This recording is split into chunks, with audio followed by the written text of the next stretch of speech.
Welcome to Storytimer at Large. Holly Ann Anderson. Holly Ann Anderson was born on August 25th, 1973, to Patricia and Harold Anderson in Danville, Illinois. In 1992, the family lived in Catlin, Illinois. It's a little town southwest of Danville. It seems like Danville would probably be the big town that people in Catlin would go to for groceries, gas, and entertainment. I can find very little written about Holly and the events leading up to her murder. I cannot find any news articles at the time about her. She was from a rural area and found also in a rural area.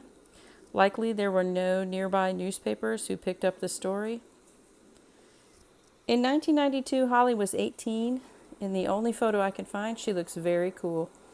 Her hairstyle is that big late 80s, early 90s look that we all cultivated. Mine required a perm at least once a year, a blow dryer for drying and styling, and lots of Aquanet hairspray. Holly looks like one of the cool girls. She looks confident and stylish in her photo. Holly was found in nearby Indiana, in Vermilion County. Holly lived in the similarly named Vermilion County in Illinois. It's spelled with only one L, though. According to her death certificate, Holly had been stabbed in the chest and abdomen. The medical examiner stated that she died in minutes from these wounds. I cannot find any information about whether she was clothed or unclothed, or whether she had been raped. That kind of information can help indicate a motive and lead to a perpetrator. She was found on January 9th, 1992, quote, along County Road 1450 North, about 2.1 miles east of State Road 63. 1450 North is called Marble Road in Illinois. You can drive from Illinois straight into Indiana along it. Marble Road begins southeast of Danville. You'll go past fields and farms. It's flat and very straight. There's only one mild curve in the road. It would be very isolated at night, I would think. If you take 1450 north to its end, you come to the Wabash River. A short road makes a T with 1450 north, and with a Riverview line, and homes with a Riverview line that short road. Pardon me. As you get closer to the river, the area becomes wooded and the terrain changes a bit. You'll cross Spring Creek before you come to the end of the road at the Wabash River. I wonder if those houses were there in 1992. If they were not there, was this a place that teens might have gone then to party or to park? Or if there were no houses, was this a fishing spot for someone? Or was it simply a country road to drive and turn around and come back for teens in the 1990s? Holly's death certificate puts her date of death as January 8th or January 9th. I imagine that this indicates she was killed in the overnight hours. The 8th was a Wednesday night. They aren't sure exactly which day, January 8th or January 9th, she was killed. She was found on January 9th, 1992. She had not been missing long and had not laid near the road long. The cold of January likely preserved evidence. I cannot find any information about whether she was killed where she was found or merely placed there after being killed somewhere else. Stabbing someone in the chest and abdomen is a crime where you have to be physically close to the victim.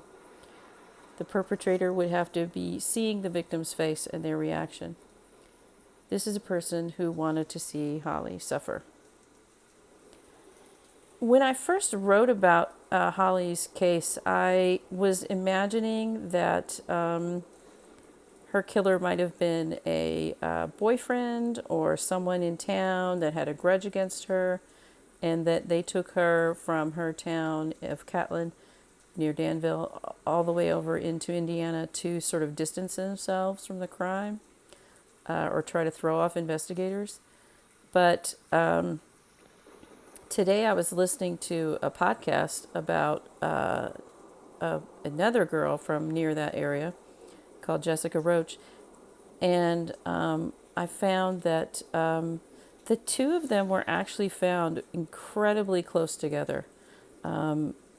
and I'll speak more about that. And in my blog, you can go to, I'll link that in the comments.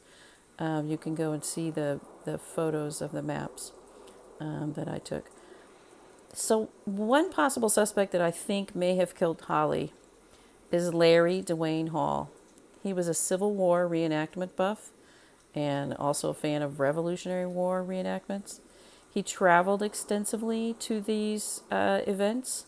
He frequently went to Springfield, Illinois, the resting place of Abraham Lincoln, and there's quite a lot of events concerning the Civil War that take place there in and around Springfield. A logical route from his home in Wabash, Indiana, would take him through Danville, Illinois, and you know, he could have quite possibly have encountered and abducted Holly Ann Anderson there. Holly was found so close to where Jessica Roach would be found the following year in September 1993, and in fact, it's just it's not even a full year later. It's just several months later. Jessica Roach was found on County Road 1300 North, and Holly was found on County Road 1450 North. If you're looking at Google Earth, just a couple of fields separate those two roads.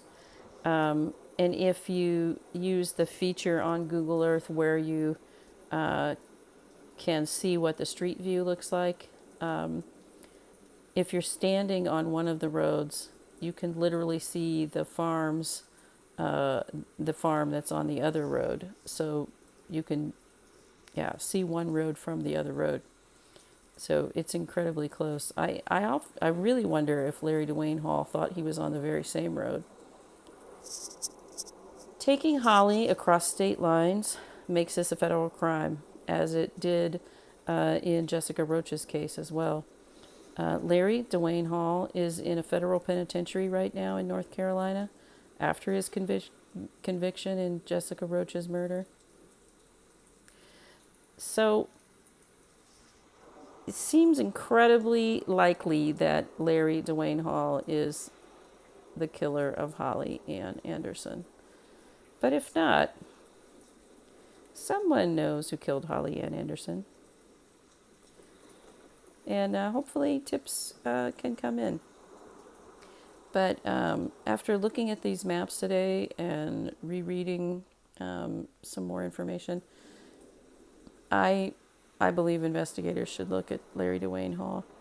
Because it's a federal case, the FBI would be getting involved, I assume, unless for some other reason they don't. But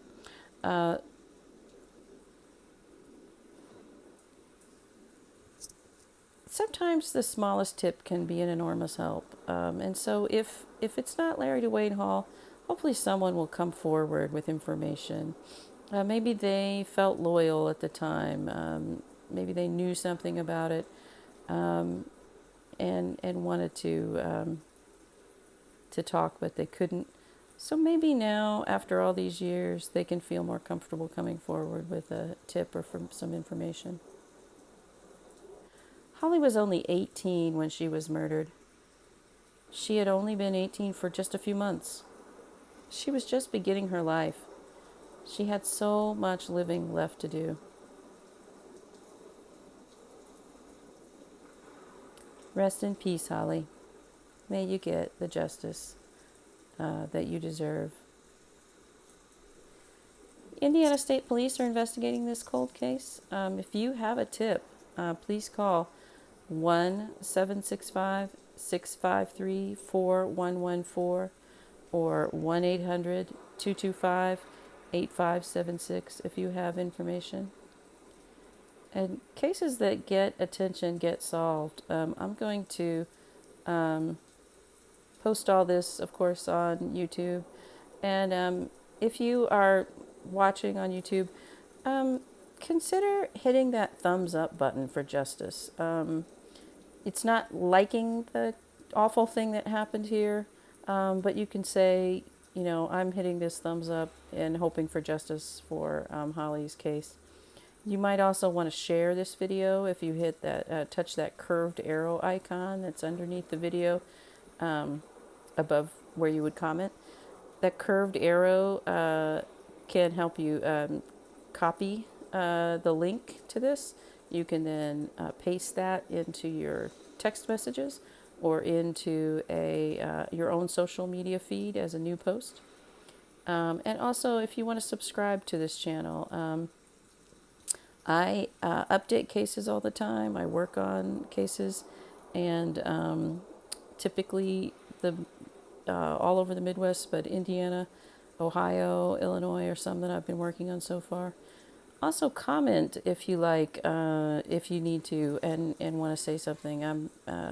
I always read the comments, and if there's a case you'd like some more attention directed toward, I'm happy to try to help you get attention for the case that that's on your mind and on your heart. And so let's see what we can do. Maybe we can help solve some cases together, you and I. Rest in peace, Holly.